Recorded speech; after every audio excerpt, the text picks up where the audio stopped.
لە چوارچێوەی پتەوکردنی دیموکراسی تۆڕی گەشەپێدانی توانەکانی خەڵک سەرقاڵی دروستکردنی پڕۆژەی ئەنجومەنی ڕاوێژکاری نافەرمیە بۆ ئیداری گەرمیان بۆ ڕاوێژ لەسەر جۆری پرۆژەکان و داواکاری خەڵکی ناوچەکە ئەم گەنجانەی دانیشتووی ناحی ڕزگاریش سەرقاڵی ئامادەکارین بۆ ئەو ئەنجومەنە و دەیانەوێت دەست و پەنجەیان لە نووسینی نەخشە ڕێگای ئەو ئەنجومەنە ماندوو بکەن.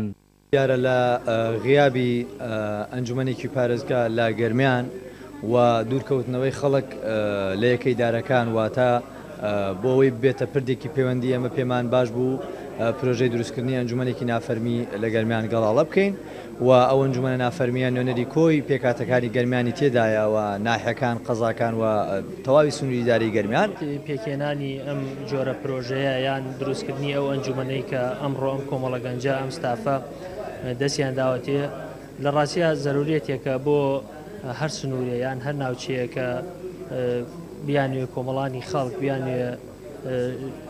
شارەکان واتە هاوڵاتیان لەگەڵ بەرپرسانی یەکە ئیدارەکانە بەستنەوە. بیرکردنەوە لە دروستکردنی ئەو ئەنجومەنە ڕاوێژکاریە بۆ ئەوە دەگەڕێتەوە ئیداری گەرمیان حکوومەت مامەڵەی پارێزگای لەگەڵ دەکات و ئیدارەکەش بە پێ ئەوەی پارێزگای فەرمی نییە و ناتوانێت ببێت بە خاوەن ئەنجومەنی پارێزگا هەر بۆیە بە شێوەیەکی نافەرمی هەوڵەت درێت ئەم پرۆژەیە لە بری ئەنجومەنی پارێزگا ڕۆڵی خۆی بگێڕێت. دیارە ئەم ئەنجومەنە کە دروستەکرێت ئەنجومەنێکی نافەرمیە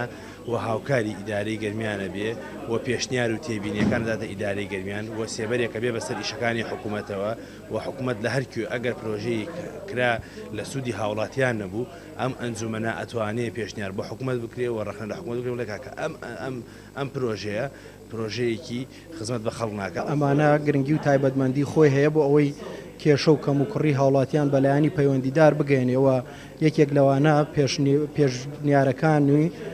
دانیشتوانی شار لە سەرجەمچین و توێژەکان و ئەولەوێتی کارکردنی حکوومەت بۆ شێوازێک لە ئەم کارکردانەوە. پێکێنانی ئەو ئەنجومەنە لە قۆناغی گفتوگۆدایە و مانگی داهاتووش کۆنفرانسی گشتی لەسەر ئاستی ئیدارەی گەرمیان گرێ دەدات بۆ هەڵبژاردننی ئەندامانی ئەنجومەنەکە و دواتر دەست بە جێبەجێکردنی هەنگاوەکانی دەکات بە جۆرێک خەڵک خۆیان ڕۆڵی ڕاوێژکاری ببینن لە شێواز و جۆری پرۆژەکان و وە گرنگی بە چ پرۆژەیەکیش بدرێت. شاخەوان محەممەد، کورسات نیوز، گەرمیان.